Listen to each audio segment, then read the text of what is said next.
आज बाबा के पास जब मैं वतन में गई तो वहाँ बहुत सारे बच्चे पहुंचे हुए थे और सभी के नैनों में बाबा की स्नेह के मोती नजर आ रहे थे और सब अमृत वेले से लेके बाबा की स्नेह में समाये हुए थे और हर एक के मुख से निकल रहा था, मेरा बाबा, मेरा बाबा, मेरा बाबा।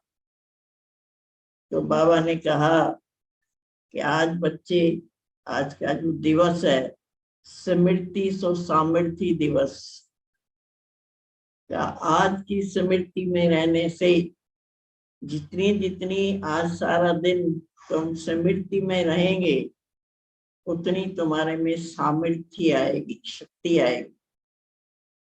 बाबा ने कहा कि बच्चे हैं, स्मृति में रहते हैं लेकिन फिर विस्मृति में आ जाते हैं, लेकिन आज का दिन सभी बच्चों को स्मृति स्वरूप बन के रहना है। तो बाबा ने कहा जो स्मृति स्वरूप बन के रहेंगे उनमें सामर्थ्य आती जाएगी और उस सामर्थ्य के आधार से बाबा ने कहा किसी भी व्यर्थ की बातों में, व्यर्थ के संकल्पों में नहीं जाएंगे।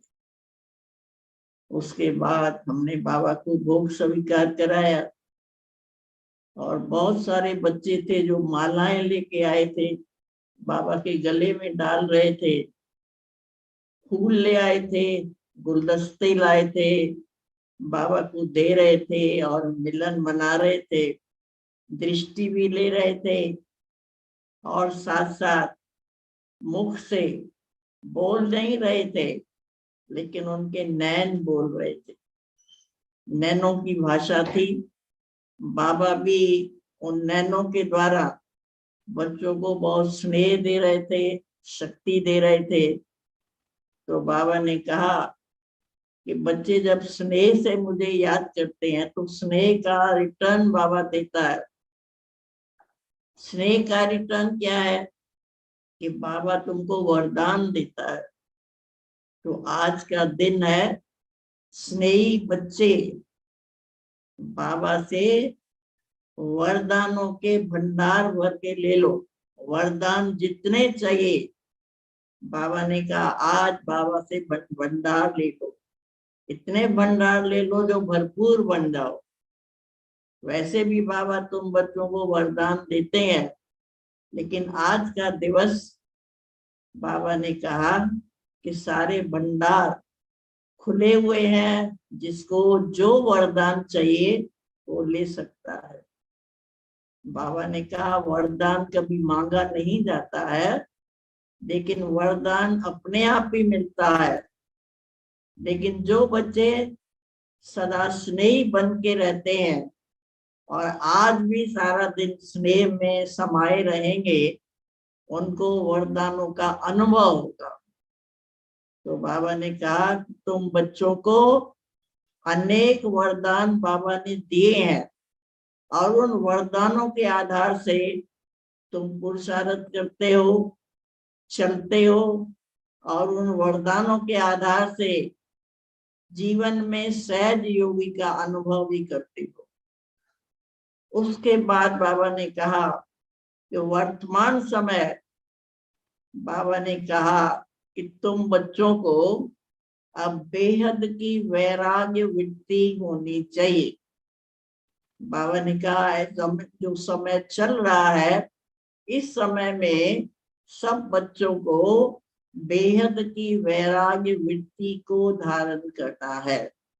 जितना जितना बेहद की वैराग्य वृत्ति धारण करेंगे तो वायुमंडल जो है वो बदलता जाएगा।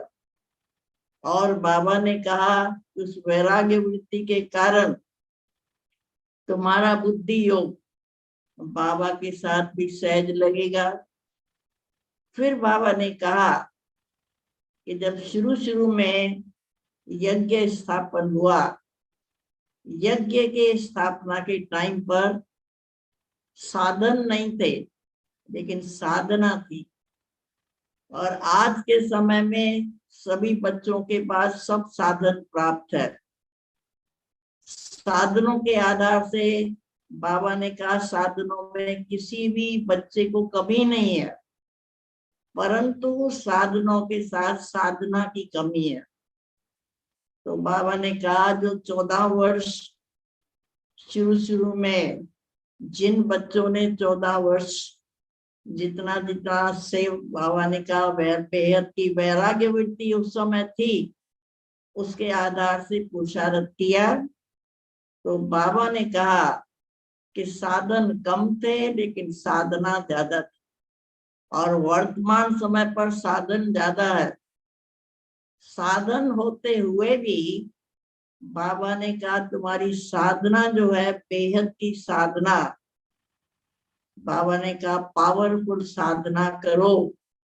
तो बाबा ने कहा कि जो वायुमंडल है वो बदल जाएगा, तुम्हारे संस्कार भी बदल जाएंगे, तुम्हारा स्वभाव भी बदल जाएगा। जो तुम कहते हो बाबा परिवर्तन होना मुश्किल है, तो कहा क्यों नहीं परिवर्तन होता है? उसका कारण ये है तुम साधनों के वशीभूत हो जाते हो और उसमें अलबेले हो जाते हो, फिर साधना में ध्यान नहीं रहता। तो कहा साधन होते हुए यूज करो उसको, परंतु उन साधनों के आधार पर बाबा ने कहा कि उसी में इतने मस्त नहीं हो जाओ जो साधना तुम्हारी कम हो जाए। तो इस समय तुम बच्चों को बेहद की वैराग्य वृत्ति धारण करनी है। तो वायुमंडल में जो आज दुख है, अशांति है, परेशानी है, कहा कि तुम्हारे इस वैराग्य वृत्ति के द्वारा जब साधना का साधन बनेगा तो साधना के आधार से उनका भी दुख, अशांति, परेशानी दूर होती जाए। तो कहा तुमको विश्व परिवर्तन करना है। तो विश्व परिवर्तन करने के लिए अब ये सेवा बच्चों को करनी है, जिसको बाबा ने कहा अभी की सेवा की मनसा सेवा जो है बहुत जरूरी है। कहा वाचा के द्वारा तुम बाप को प्रत्यक्ष करते आए, वाचा के द्वारा तुम ज्ञान सुनाते आए, संदेश देते आए, लेकिन अब तुम बच्चों को मनसा के द्वारा बाप का परिचय देना। दूर बैठी हुई आत्माओं को भी आपकी मनसा सेवा के द्वारा बाबा का संदेश मिलेगा और वो बाबा के बच्चे बनेंगे, जो तुम्हारी प्रजा भी बन जाएगी। तो बाबा ने कहा अब बच्चों को ये सेवा करनी है, तो इसलिए जितनी जितनी साधना करेंगे तो बाबा ने कहा कि तुम्हारा वायुमंडल भी बदलेगा, तुम भी परिवर्तन होंगे, तो विश्व भी परिवर्तन हो सकता है। तो इसके लिए बाबा ने एक विशेष बात सुनाई कि बेहद की वैराग्य वृत्ति धारण करो। और लास्ट में बाबा ने सभी स्नेही और सिकीलते बच्चों को बहुत बहुत याद प्यार दिया और वरदानों से हम सबकी झोली बाबा ने कर